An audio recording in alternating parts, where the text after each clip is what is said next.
people want to know the meaning of life and their significance of their life in this world.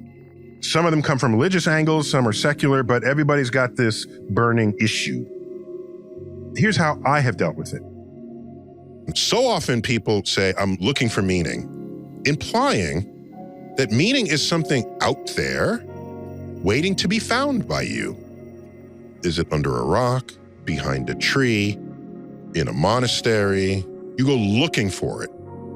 And I'm not satisfied with that as a solution to the question. I think we have the power to create meaning in our life. But why do we long to live forever? We want to live forever because we fear death.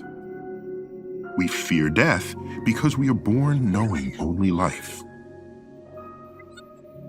Yet we don't fear having never been born. While it's surely better to be alive than dead, it's even better to be alive at all than to not ever exist. Religion through the ages has offered detailed accounts for what happens after death.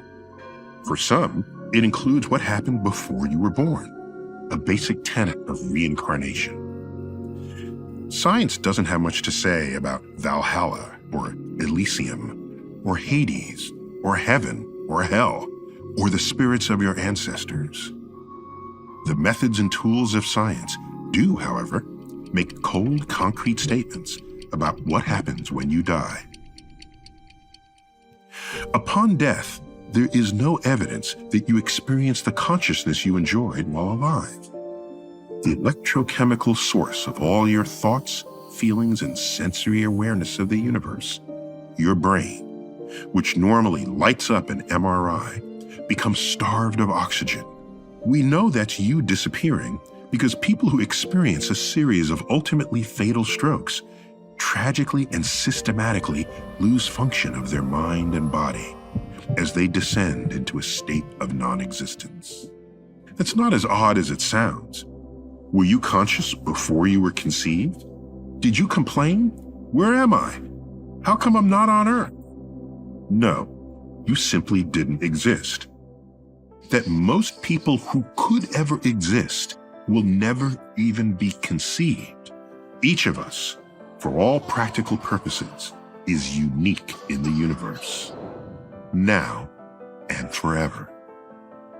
Being alive is the time to celebrate being alive, every waking moment.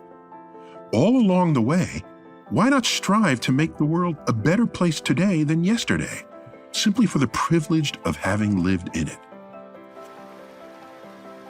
I recognized long ago that in a free society where I'm not enslaved and I'm not, an indentured servant and I have some freedom of choice, that I have the power to manufacture meaning in my life.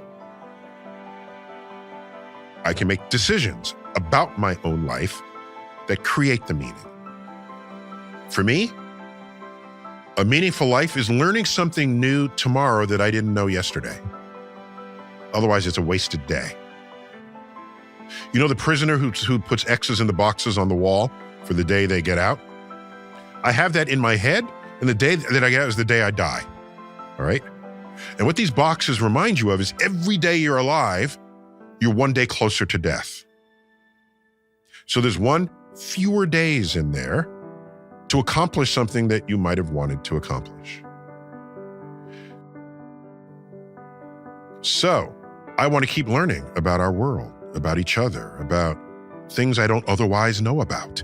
So one of my measures of meaning is how much more do I know about the world tomorrow than I did yesterday? Because almost any path you take will make you wiser as a person. So I value wisdom that gives meaning to my life. So that's one source of meaning.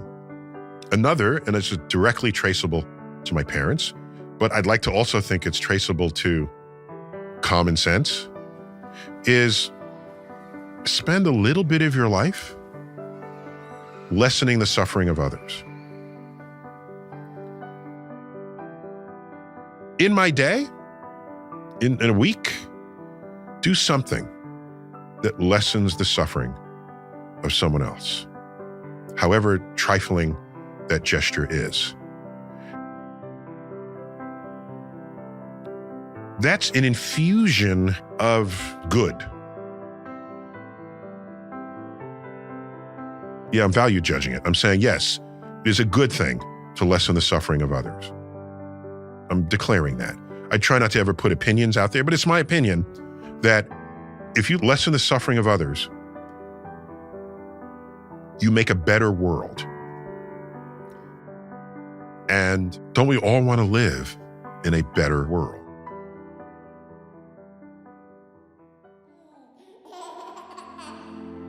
The way I look at it is the knowledge that I'm going to die that creates the focus that I bring to being alive. The urgency of accomplishment. The need to express love now, not later. If we live forever, why ever even get out of bed in the morning? Because you always have tomorrow. That's not the kind of life I want to lead. I fear living a life where I could have accomplished something and didn't. That's what I fear.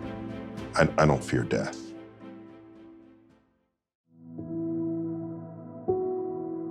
On my deathbed, I'd be sad to miss the clever inventions and discoveries that arise from our collective human ingenuity, presuming the systems that foster such advances remain intact.